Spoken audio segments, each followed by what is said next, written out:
로마서 15장 1절로 6절까지 말씀 우리 다 같이 한 목소리로 합독하겠습니다.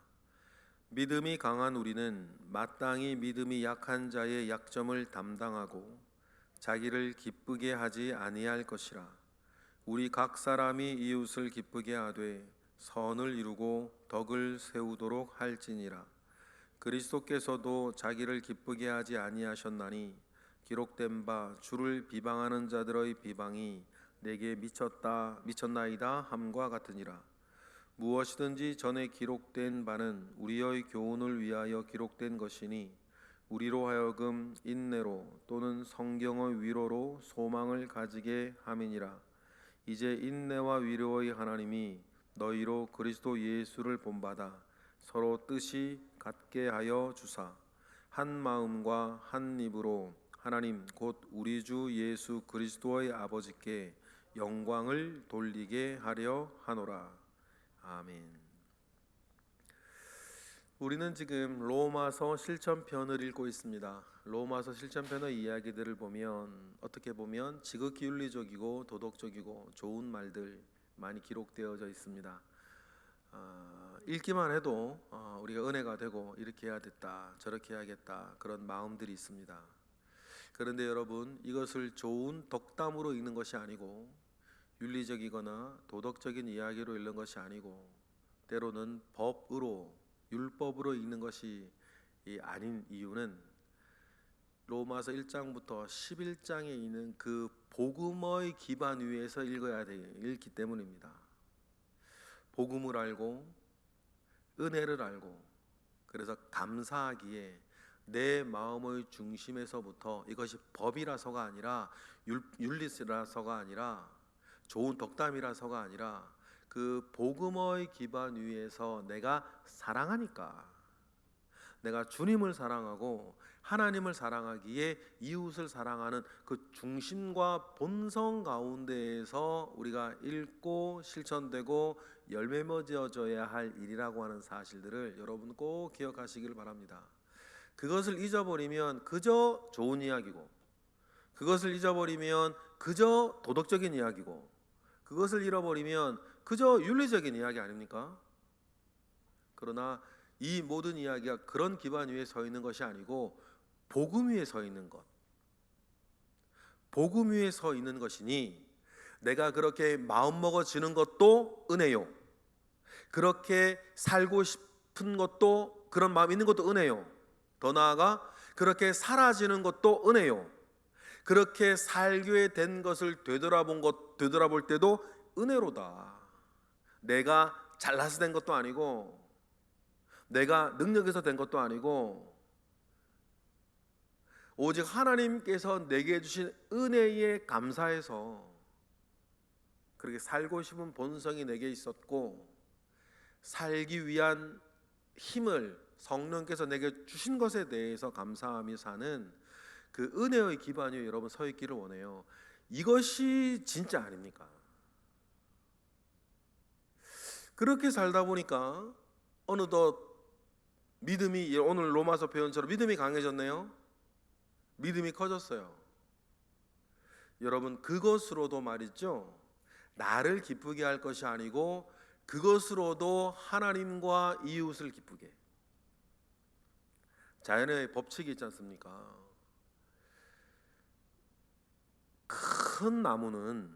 큰 나무가지는 언제나 작은 나무가지의 밑둥이 돼요. 이해하시겠어요? 나무를 보세요.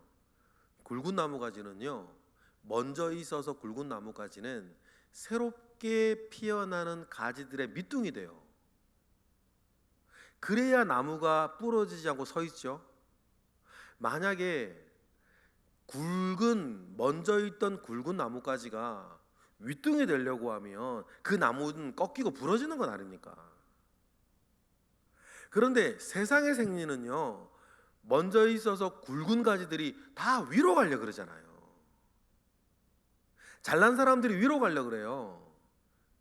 힘 있는 사람들이 더 높은 자리를 차지하려고 그러고요, 똑똑한 사람들이 더 많이 가지려고 그러고요, 더 많이 가지고 있는 사람이 더 많이 가지려고 그래요. 이 하나님께서 우리에게 보여주시는 창조의 어떤 섭리와 창조의 법칙과 자연원칙에 위반되게 지금 사람과 세상은 살아요. 그런 이 세상이 언젠가는 꺾이고 부러지지 않겠습니까? 잘난 사람들, 힘 있는 사람들, 많이 가진 사람들은 다 위까지가 되려고 그러고, 힘없는 사람들은 자꾸 밑까지로 깔려 그러니 이 세상 부러지고 말겠죠. 그 부러지는 것을 우리가 뭐 종말론적으로 얘기하면 세상이 멸망하고 주님 오시는 날 아니겠어요?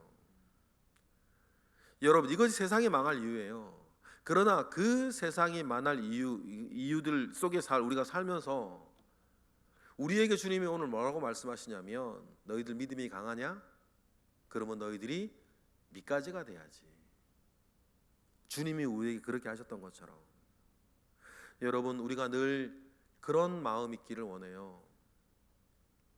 여러분, 우리가 오래되었습니까?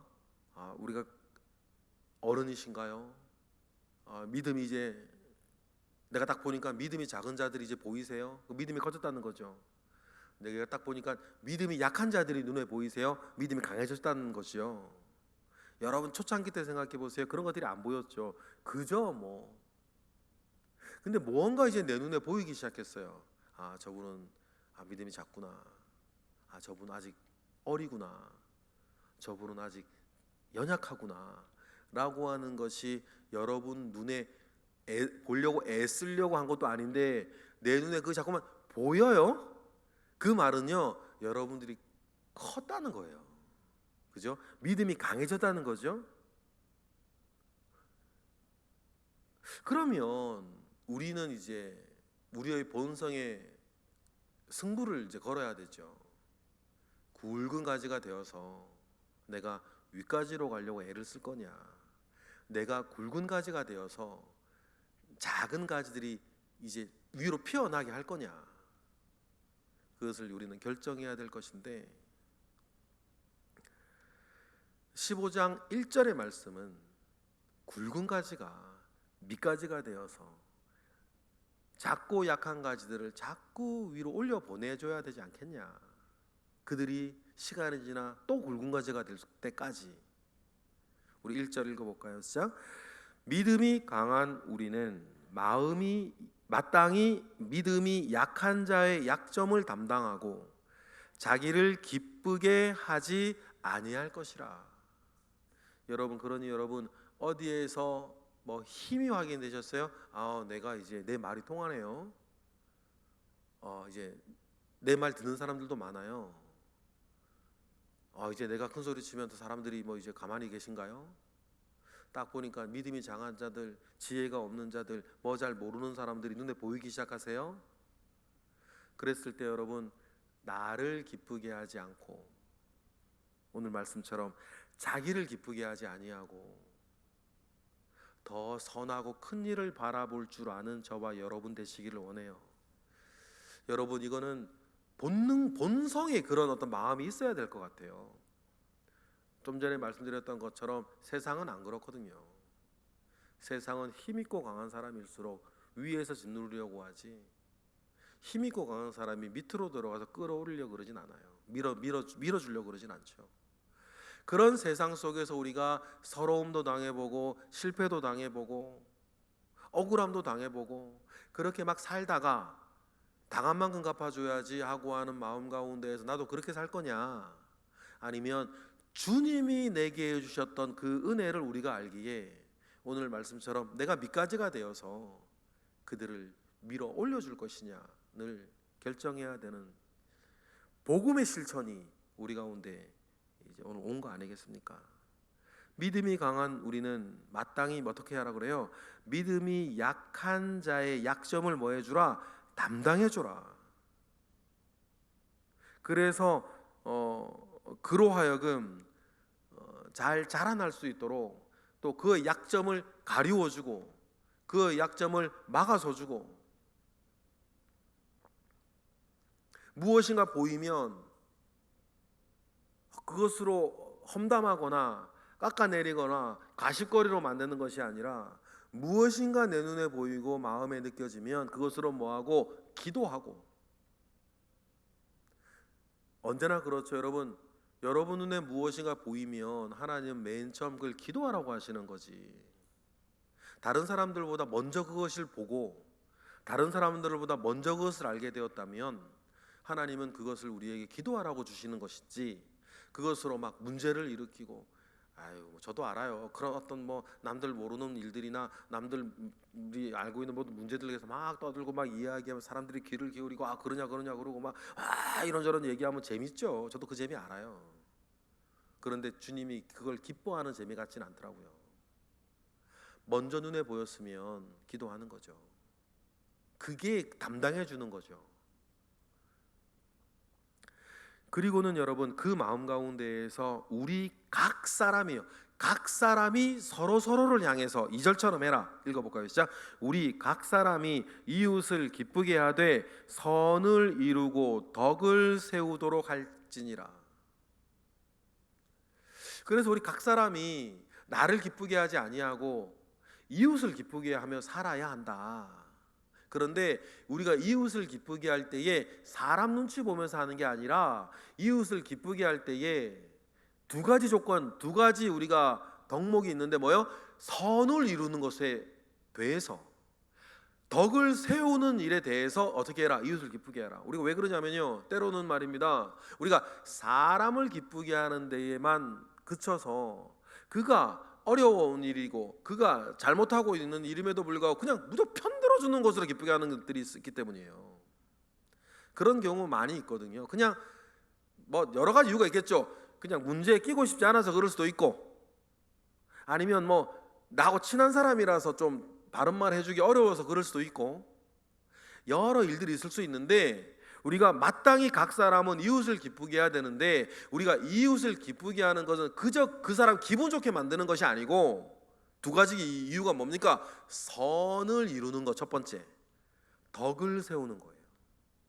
선을 이루는 것에 대해서 말할 것도 없고, 덕을 세운다는 것이 무엇이에요? 그가 그답게 살아갈 수 있도록 돕는 거예요. 그러면 그 사람 편들어줘서 그 사람 기쁘게 하는 것이 아니고, 예를 들어서 교사는 교사 일을 기쁘게 감당할 수 있도록 도와주는 것, 그걸 덕을 세운다 그래요. 그 사람이 그 사람으로서 살 수 있도록, 그 사람이 그 사람의 일을 잘 감당할 수 있도록 도와주고 가르치고 함께하고 그가 되게 하는 것이 여러분 덕을 세우는 거라, 그런 거거든요. 목수면 목수 일을 잘하게 하는 거, 선비면 선비 일을 잘하게 하는 거, 부모면 부모 일을 잘하게 하는 거, 그렇게 돕는 것을 덕을 세우는 거라 그러는데, 우리가 이웃을 기쁘게 할 때도 그 사람 기분 좋게 하라는 말이 아니고 그 덕을 세워져 나아가는 것으로 그를 기쁘게 하고 그를 선하게 이끌어 주는 것으로 그를 기쁘게 하는 그런 복음적 은혜들이 우리 가운데 있기를 원합니다. 왜 우리가 이렇게 해야 하냐면 이것이 예수 그리스도의 본이었기 때문이에요. 예수님도 어떻게 사셨어요? 자기를 기쁘게 하지 아니하셨고, 다른 사람들에게 비방을 들어도, 다른 사람들에게 비방을 예수님 스스로 들을지어라도 자기를 기쁘게 하지 아니하고 그 이웃을 기쁘게 하는 선과 덕을로 그 이웃을 기쁘게 하려고 하는 그 삶을 주님은 사셨다는 거예요. 바리새인들, 대제사장들, 다른 유대인들로부터 비방을 들어도, 심지어는 그 비방이 극에 달해 자기가 죽임을 당해도 주님은 이웃을 기쁘게 하는 삶을 살았다. 그런데 사람 기분 좋은 것이 아니었고 선을 세우고 덕을 세우도록 하는 그 일이었다는 거죠. 3절이 그 말이에요. 3절의 그 뒤 하반절이 무슨 말인가 하실지 모르겠는데 지금 말씀드린 그 뜻이에요. 3절 읽어볼까요? 시작. 그리스도께서도 자기를 기쁘게 하지 아니하셨나니 기록된 바 주를 비방하는 자들의 비방이 내게 미쳤나이다 함과 같으니라.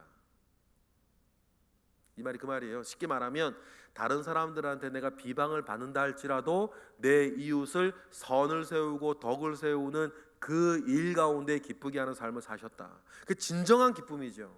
그저 사람 그때 기분 좋게 하는 것이 아니었고 그를 사망에서 건져 올리시는 그 덕을, 선을 행하는 일. 사람이 창조의 목적대로 하나님의 형상을 회복하여서 사람이 사람답게 살아가는 덕을 세우는 일, 그 일 때문에 주님은 사역하셨고 십자가에 가셨고 부활하셨고 우리에게 선한 증거를 보이셨다라는 것입니다. 그러니 우리도 그런 어떤 주님의 본을 따라 그렇게 살아야 한다라고 생각을 하고, 어떻게 그렇게 살아야 할까? 늘 우리가 기록되어진 성경을 통해서, 하나님 말씀을 통해서 늘 하나님의 선하시고 온전하시고 기뻐하시듯이 무엇인지를 분별하며 나가야 되지 않겠는가? 4절이죠. 읽어보겠습니다. 시작. 무엇이든지 전에 기록된 바는 우리의 교훈을 위하여 기록된 것이니 우리로 하여금 인내로 또는 성경의 위로로 소망을 가지게 하려 함이라. 그러니까 성경을 통해서 교훈받고 그 일들을 잘 나 스스로를 위해 잘 해나가고 사람을 선과 덕을 세워나가는 일들 가운데에 우리 힘써야 되지 않겠는가? 왜냐하면 성경에는 우리를 교훈하고 책망하고 바르게 하고 의로 교육하는 그 목적으로 우리에게 성경을 주셨으니까, 그 성경 안에서 인내하고 그 성경 안에서 위로받고 그 성경 안에서 소망을 이루어가는 그런 삶을 우리가 살아야 되지 않겠냐? 바울이 우리에게 도전하는 것입니다. 이것은 좀 전에 말씀드렸던 것처럼 5절, 그 누구를 본받는 것이다? 주님을 본받는 것이다. 읽어보겠습니다. 시작. 이제 인내와 위로의 하나님이 너희로 그리스도 예수를 본받아 서로 뜻이 같게 하여 주사. 그렇죠? 이것이 우리 예수를 본받는 것이에요. 그래서 우리가 교회에서 하나된 소통도 얘기 많이 하고, 하나되기 위해 소통하는 거니까 소통 얘기 많이 하시죠. 그리고 하나되는 교회에 대해서 이야기하는데 우리가 정말 잘못하는 게 하나 있어요. 하나되는 것을 말이죠, 내 뜻으로 하나되게 만들려고 하는 거예요. 내 주장이 관철되는 것으로 하나되게 하는 거. 그래서 기관 활동이나 회의 때 그렇게 안 되면 기분 나빠하고, 저 사람은 저 사람 고집대로 한다고 욕하고 섭섭해하고. 그런데요, 그거는 내 마음대로 내 뜻대로 하나 되는 것은 성경에 말하는 게 아니에요. 오늘 말씀에서 뭐라고 말씀하세요? 예수를 본받아 서로 뜻이 같게 하는 거. 그래서 우리가 우리의 하나됨은, 우리의 통일은 다른 것이 아니고 우리가 한 가지 목적을 가지고 있기 때문이에요. 다른 건 다 다양하셔도 돼요. 교회에서 여러분 모든 사람이 공산주의 사회다 다 똑같은 생각 가질 필요는 없어요. 어느 하나 결정을 할 때 어떤 사람 이건 빨리 해야 된다 얘기하는 사람도 있고, 어떤 사람 천천히 해도 된다고 얘기하는 사람도 있어요. 그건 중요하지 않아요. 빨리 하면 어떻고 천천히 하면 그건 중요하진 않아요. 그런데 여러분 정말 중요한 게 뭐냐면 우리가 주님을 함께 바라보고 있는 거예요. 주님을 함께 바라보고 있는 사람으로서의 통일, 함께 주님을 바라보고 있는 사람으로서의 하나, 함께 주님을 바라보고 있는 사람으로서의 연합. 저마다 다른 생각, 다른 견해, 다른 뜻을 가지고 있다 하더라도 괜찮아요. 근데 우리가 하나 공이 뭐예요? 함께 주님을 바라보고 있는 사람으로서 걷는 한 길, 그게 중요한 거죠. 그러다가 우리가 다른 생각 가질 수 있어요. 다른 주장할 수 있죠. 괜찮아요. 사람 경험이 다르고 아는 게 다르고 지식이 다른데 다른 주장 생각할 수 있고 다른 생각 가질 수 있죠. 그건 뭐 당연한 거죠. 우리가 로봇도 아니고. 그러나 그 다양한 생각들 가운데 우리가 먼저 인정하고 바라봐야 되는 것은, 우리 모두 다 그래도 누구를 바라보고 있는 사람들이요? 주님을 바라보고 하는 사람들이라고 하는 그 인정과, 내가 지금 또 주님을 바라보고 있는 사람으로서 이 말이 합당한가 늘 스스로 돌아보는 그 마음 가운데에서 인내하고 위로받고 소망 가운데 가는, 예수를 바라보는 사람으로서의 결국 뜻을 같이 하는. 그래서 결국 우리가 삶의 열매로 6절을 이루어가는 거. 6절 뭡니까? 시작. 한 마음과 한 입으로 하나님 곧 우리 주 예수 그리스도의 아버지께 영광을 돌리게 하려 하노라. 이 목적. 내 힘을 확인하는 거 아니고요. 내 지혜를 확인하는 것 그거 아니에요. 내가 얼마나 잘하는지를 확인하는 것 그거 아니죠. 여러분 그것은 하나님 앞에서 아무 의미 없는 거 아시죠? 그 한 마음과 한 입으로 우리 주 예수 그리스도의 아버지께 영광을 돌리며 살겠다는 그 마음, 그 마음을 잃어버리지 않기를 바랍니다. 이런 마을, 이런 류의 이야기들이 종종 우리 가운데 자꾸 들려야 되는 이유는 말이죠, 가만히 내버려 두면 이게 우리가 안 되기 때문이에요. 저도 마찬가지. 가만히 내버려 두면 자꾸만 내공적 되려고 그러고요, 남들 인정 안 해주면 섭섭하고, 가만히 내버려 두면 이게 내 잘난 얘기 되고 싶어, 뭐 잘난 얘기 되어지려고 하는, 그 누구나 그런, 가만히 내버려 두면 그렇게 돼요. 그러니 이런 말씀이 우리의 귀에 들릴 때마다 한번 툭 털고 다시 내 자리 찾고, 또 막 살다가 이런 말씀, 이런 류의 말씀이 성경으로나 설교 들리면 또 한번 툭 털고 내 자리 잡고, 그렇게 내 자리 그렇게 계속 잡아나가는 중에 주님 나 부르시면 그냥 주님 앞에서 감사를 이야기할 수 있는 그런 사람이 되는 거. 여러분, 그 일 잘 하라고 서로 각 사람을 세워주고 가르치고 도와주고 함께하라고 우리가 교회로 모인 것이니까. 여러분, 그러니 여러분, 그런 그리스도인의 어떤 생활의 원리 가운데에 우리가 이런 어떤 가르침을 받고 그 길 잘 걸어가셔서 서로가 서로를 세워주고 각 사람이 연대하여서 우리가 함께 한 몸이 되어져가는 그런 은혜 가운데 있는 저와 여러분 되시기를 주님의 이름으로 축복합니다. 기도하겠습니다. 할렐루야. 하나님, 감사와 영광 올려드립니다. 하나님께서 우리 가운데 말씀하신 이 말씀들이 우리의 삶 가운데에 분명한 삶의 원칙, 삶의 열매 되도록 은혜를 더하여 주옵소서. 이 모든 것들이 우리 마음 가운데 심겨지는 것은 우리가 주님을 사랑하기 때문이고 받은 바 은혜를 알기 때문입니다. 하나님, 우리가 무엇을 한다고 해서 주님으로부터 받은 은혜에 보답을 다 하겠습니까? 그러나 이렇게 노력하고 애쓰는 마음 주님 받으시고, 우리가 은혜를 아는 사람으로 주님을 사랑하여 살고 싶은 우리의 삶의 모양 이렇게 있다는 것 주님 기억하시고, 우리의 삶의 은혜를 또 채우시며 우리의 삶을 도우셔서 우리가 마땅히 가야 할 길 갈 수 있도록 역사하옵소서. 이 시간 드려지는 1,000번째 예물들 가운데에 주님 함께 하실 것을 믿고 감사하며 예수 그리스도의 이름으로 기도드렸나이다. 아멘.